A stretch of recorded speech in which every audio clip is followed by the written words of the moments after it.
नमस्कार दोस्तों।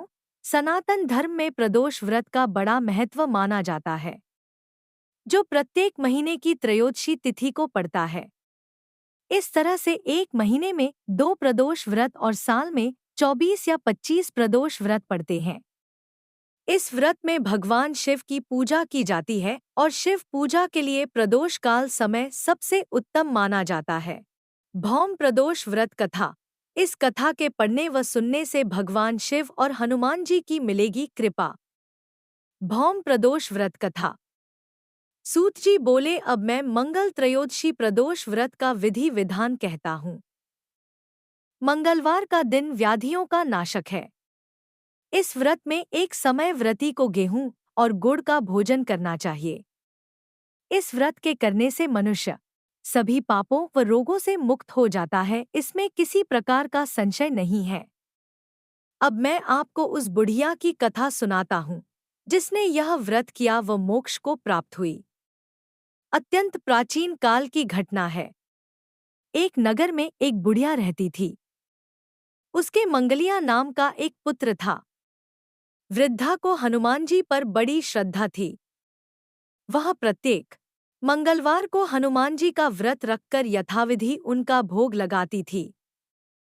इसके अलावा मंगलवार को एक न तो घर लीपती थी और न ही मिट्टी खोदती थी।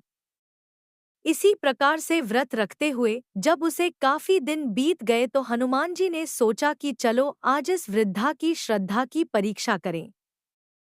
वे साधु का वेश बनाकर उसके द्वार पर जा पहुंचे और पुकारा, है कोई हनुमान का भक्त जो हमारी इच्छा पूरी करे। वृद्धा ने यह पुकार सुनी तो बाहर आई और बोली, महाराज क्या आज्ञा है। साधु वेशधारी हनुमान जी बोले कि मैं बहुत भूखा हूँ, भोजन करूँगा, तू थोड़ी सी जमीन लीप दे। वृद्धा बड़ी दुविधा में पड़ गई। अंत में हाथ जोड़कर प्रार्थना की, है महाराज, लीपने और मिट्टी खोदने के अतिरिक्त जो काम आप कहें वह मैं करने को तैयार हूँ। साधु बोला, पहले तुम मुझे वचन दो कि मैं जो कहूँगा तुम वो करोगी।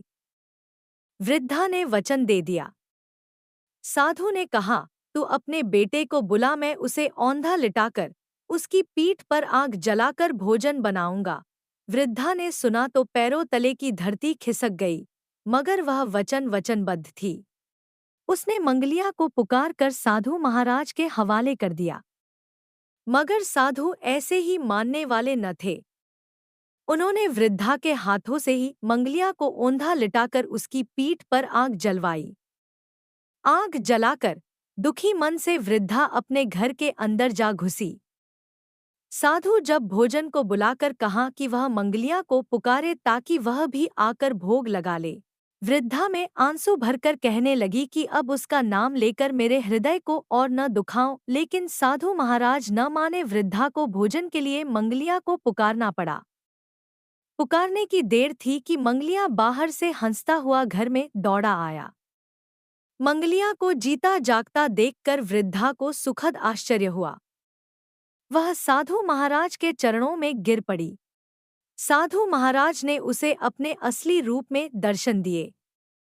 हनुमान जी को अपने आंगन में देखकर वृद्धा को लगा कि जीवन सफल हो गया। हे हनुमान महाराज, जैसे अन्न धन का भंडार सर्व सुख वृद्धा को दिया, वैसे ही इस कहानी को कहते सुनने वाले पर कृपा करना।